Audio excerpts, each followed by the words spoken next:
Kalian tahu nggak sih, rambut hidung itu termasuk salah satu pertahanan tubuh loh.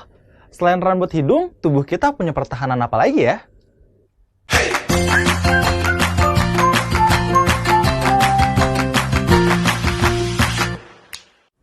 Halo teman-teman, balik lagi dengan saya Kak Irham. Kali ini kita akan lanjut mengenai sistem imunitas pada tubuh manusia ya. Nah, jadi kenapa sih kita nggak pernah langsung sakit kalau misalnya ada bakteri atau virus yang kena kita? Itu selain karena ada antibodi, ternyata tubuh ini memiliki yang namanya sistem pertahanan tubuh. Sistem pertahanan tubuh manusia itu dibagi menjadi dua, ada yang non-spesifik sama yang spesifik. Tapi pada video kali ini kita hanya akan membahas mengenai pertahanan tubuh yang non-spesifik dan bagaimana mekanismenya. Oke ya, udah siap? Oke, pertama dari definisi nih, seperti biasa. Apa itu sistem pertahanan tubuh non-spesifik? Jadi pertahanan tubuh non-spesifik ini adalah pertahanan yang dibawa sejak lahir, dari kalian lahir, itu udah ada yang namanya pertahanan tubuh, tapi tidak ditujukan untuk melawan antigen tertentu. Hanya memberikan respon langsung terhadap antigen untuk melindungi tubuh. Oke, kakak ulang ya. Pertahanan non-spesifik merupakan pertahanan yang dibawa sejak lahir dan tidak ditunjukkan untuk melawan antigen tertentu. Hanya memberikan respon terhadap antigen untuk melindungi tubuh. Intinya gini deh, ada antigen masuk, oke, langsung diserang apapun itu dengan pertahanan non-spesifik. Karena si pertahanan non-spesifik ini nggak tahu itu antigennya apa ya. Pokoknya serang aja deh buat melindungi tubuh, kayak gitu. Itu gampangnya. Oke, kemudian nih, buat pertahanan non-spesifik ini, dia ada 4 jenis. Ada 4 jenis, jadi kakak tulis nih. 4 jenis, oh enggak, jenisnya. Oke, jenisnya. Yang pertama adalah pertahanan secara fisik, kimia, mekanis, dan biologi. Banyak ya. Oke, yang pertama, pertahanan fisik, kimia, biologi, dan mekanis.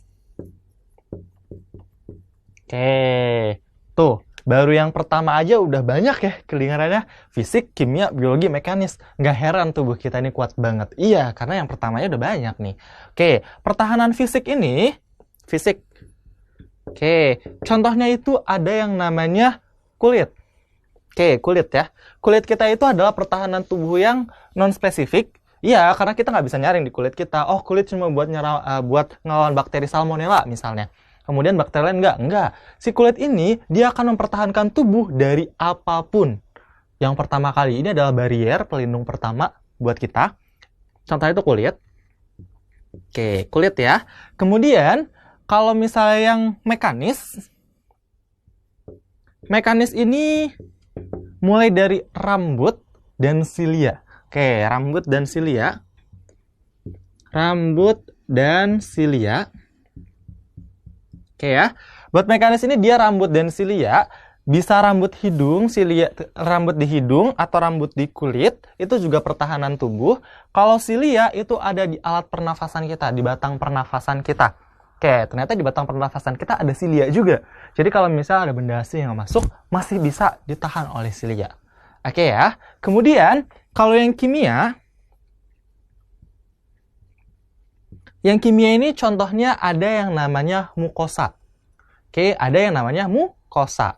Selain mukosa, ada juga cairan tubuh yang melindungi yang mengandung zat antimikrob. Oke, jadi dia termasuk mukosa dan cairan tubuh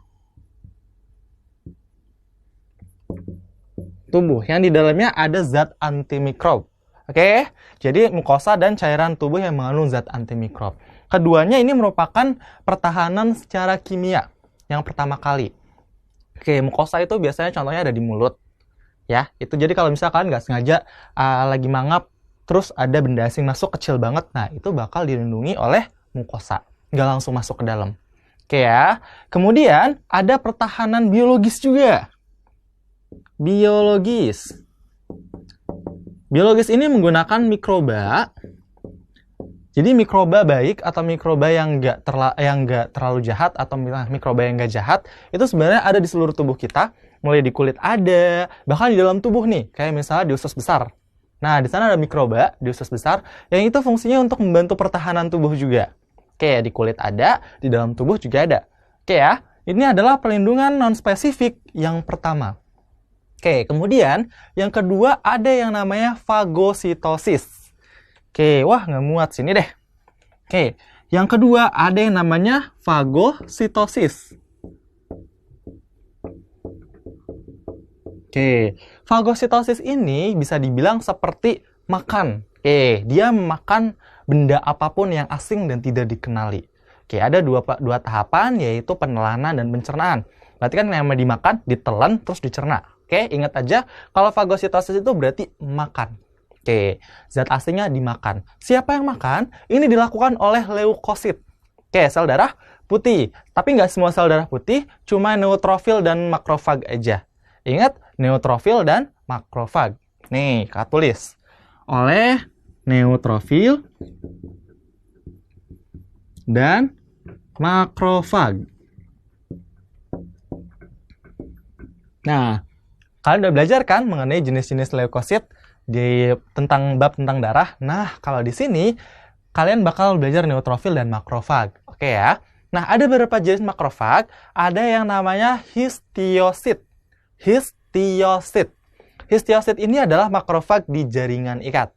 Oke ya, histiosit. Ingat. Kemudian yang kedua ada yang namanya monosit. Oke, monosit ini merupakan sel raksasa untuk melawan benda asing yang berukuran besar. Oke ya. Jadi ada yang tadi histiosit, ada yang monosit. Kalau monosit itu berarti dia sel raksasa, gede. Bukan berarti kasat mata ya gede banget, enggak. Tapi terhitung gede banget. Nah, dibanding sel lain, dan dia berfungsi untuk menelan benda asing yang besar. Karena kan ukuran dia juga besar. Oke ya. Yang ketiga, ada yang namanya sistem fagosit mononukleus. Mononukleus. Atau nama lainnya itu ada retikuloendotelial. Retikuloendotelial. Nah, yang buat retikuloendotelial ini merupakan gabungan antara histiosit dengan monosit. Oke, jadi gabungan antara keduanya. Nah, itu adalah sistem pertahanan tubuh non-spesifik yang kedua. Kemudian, yang ketiga nih, yang ketiga ini ada yang namanya inflamasi. Oke, inflamasi. Inflamasi ini nama lain dari peradangan. Jadi inflamasi adalah peradangan. Nah, sebenarnya inflamasi ini nanti bakal dibahas lebih khusus lagi di video berikutnya. Tapi kakak bakal nyinggung dikit di sini. Karena kan dia termasuk respon imun non-spesifik ya. Nah, jadi inflamasi ini terjadi kalau misalnya kalian tidak sengaja tertusuk sesuatu atau tergores sesuatu sehingga tangan kalian mengalami radang. Oke ya. Nah, ini inflamasi ini merupakan reaksi lokal dari jaringan. Jadi wajar, jaringan akan mengadakan inflamasi kalau dia kenapa-napa. Oke ya. Kalau misalnya ada luka ataupun cedera. Nah, inflamasi ini ternyata dia merupakan respon tubuh non-spesifik. Oke, nanti kita bahas lebih lanjut. Nah, tapi kalian cukup perlu tahu bahwa inflamasi ini ada dua jenis. Ada inflamasi akut sama inflamasi kronik. Nih, kakak jelasin. Ada yang akut sama kronik. Kok kayak serem keduanya, Kak? Ternyata nggak seserem namanya. Ada akut, ada kronik. Ini sebenarnya sederhana aja. Inflamasi akut itu berarti jangka pendek. Berarti nggak lama kemudian nanti bakal baik-baik lagi. Jaringannya utuh lagi. Baik-baik saja. Ada lagi yang satu lagi, inflamasi kronik ini, dia yang jangka panjang. Jadi memerlukan waktu lama untuk sembuh. Oke ya. Kemudian, ada ada pertahanan tubuh non-spesifik yang 4, yaitu zat antibiotik non-spesifik. Oke, kan soalnya kita lagi bahas soal non-spesifik. Jadi zat antibiotik yang dihasilkan pasti non-spesifik juga. Antibiotik non-spesifik. Oke, antibiotik non-spesifik ini teman-teman bukan berarti dari luar kalian minum antibiotik. Bukan, tubuh kita juga bisa memproduksi yang namanya antibiotik. Tapi ada yang non-spesifik. Yang non-spesifik ini artinya dia itu menyerang semua jenis antigen. Oke, dia nggak mengarah pada satu antigen aja, tapi semua antigen diserang oleh dia. Oke, biasanya dia dipicu oleh interaksi antara antigen dan antibodi. Kalau ada antigen sama antibodi bereaksi, seperti pada video sebelumnya, Oke ya, nanti akan ada yang namanya antibiotik non-spesifik. Oke, nah ada dua jenis antibiotik non-spesifik, ada yang namanya IFN. IFN itu singkatan dari interferon. IFN. Interferon. Oke ya. Jadi interferon ini merupakan protein antivirus yang dia disintesis sebagai bentuk respon terhadap virus, infeksi virus. Oke, jadi kalau misalnya ada virus datang, IFN disintesis karena kan dia protein antivirus untuk menangkal si virus. Ada dua jenis IFN. Oke, IFN ada dua. Ada yang alfa sama beta. Kalau yang alfa itu dia diproduksinya di leukosit. Jadi leukosit yang bikin. Itu FN-nya. Kalau beta yang bikin itu bukan leukosit, tapi yang bikin adalah fibroblast. Oke, fibroblast. Oke ya. Nah, tadi kakak bilang antibiotik yang non-spesifik ada dua. Yang pertama itu ada IFN, yang kedua itu ada komplement.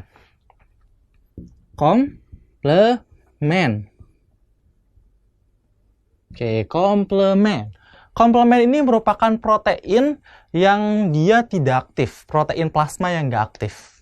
Tapi bisa diaktifkan oleh berbagai bahan dari antigen. Jadi sebenarnya dia nggak aktif nih, tapi kalau ada antigen masuk, dia bisa aktif. Oke, contohnya itu ada yang namanya polisakarida bakteri. Oke ya, contohnya adalah polisakarida bakteri. Intinya, kalau buat antibiotik, kalian harus tahu ada IFN sama komplement. Oke ya, kalau IFN itu buat virus, kalau komplement itu dia sebenarnya nggak aktif. Tapi kalau ada antigen, dia bakal aktif. Oke ya, ini adalah respon tubuh non-spesifik.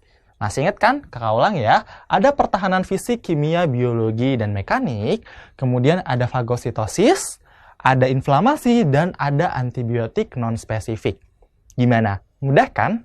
Sampai jumpa!